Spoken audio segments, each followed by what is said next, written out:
So the last one, it was just a simple question, which was how to manage triggers. That was it. There was no backstory, no anything, just how to manage triggers. In the webinars, I teach very deeply about triggers, what they really are, because triggers are not always what people think they are. So we don't learn how to manage triggers. What we do is create environments where we are safe. That's really what this is about. It's safety. So if a betrayed partner says to me, Beth, how do I manage my triggers? My first question is going to be, well, is your partner doing any work? If the answer is no, my answer then back to the question is, then you're not safe. Your body is going to send you a message that you are not safe all the time because you're not safe all the time because your partner's not doing the work. Now, if a betrayed partner says to me, how do I manage the triggers? And I say, is your partner doing the work? And they say yes. Then my question is, what kind of work are they doing? If they are only going to talk therapy every 3 or 4 weeks, that's not the right work.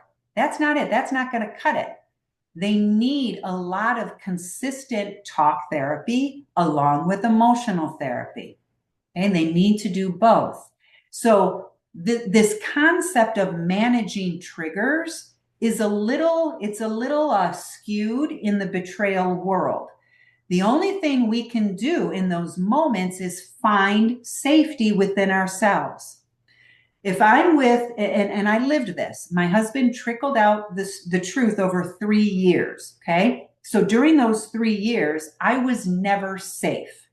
I was never safe. I was with somebody who was withholding information from me. And guess what? My gut knew it. He kept denying it. He kept calling me crazy. He kept telling me I needed medication and I needed to go see a shrink because I was just off the rails and couldn't let it go. I heard it all, people. I heard it all for 3 years. But I knew instinctively something was off. I wasn't safe. So when I looked at those pictures, let's go back to question 1. When I had those memories of what my husband did, they would take me down. They would take me down. I wasn't safe. Triggers are all about safety. The minute, well, I won't say the minute because that'll give you a wrong idea of time, but once my husband really started to understand betrayal trauma and he really took an active part in his own individual healing journey, he realized that if he was still being angry and defensive and blaming me for his choices, then I was never going to calm down. I was never going to feel safe. So he had to learn all of that in order to create an environment that was safe for me. So triggers are these memories that we have about the past, about the events, about whatever your spouse did. The resulting trigger is what happens in the body. Remember I said before, trauma lives in the body. If you are not safe, your body is not going to calm down. So it's not about managing triggers. It's about managing your environment so that your environment is safe. Now, if I answer this question a little bit differently, I'm going to say there are tools to help people when they are in a triggered state.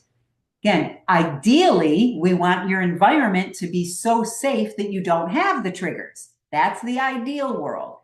But that's not, especially during the I call it the limbo phase, when a couple is just starting to both get on this healing journey. There's a limbo phase. So there are tools that we can use, both betrayed and unfaithful partners. This isn't just about betrayed partners.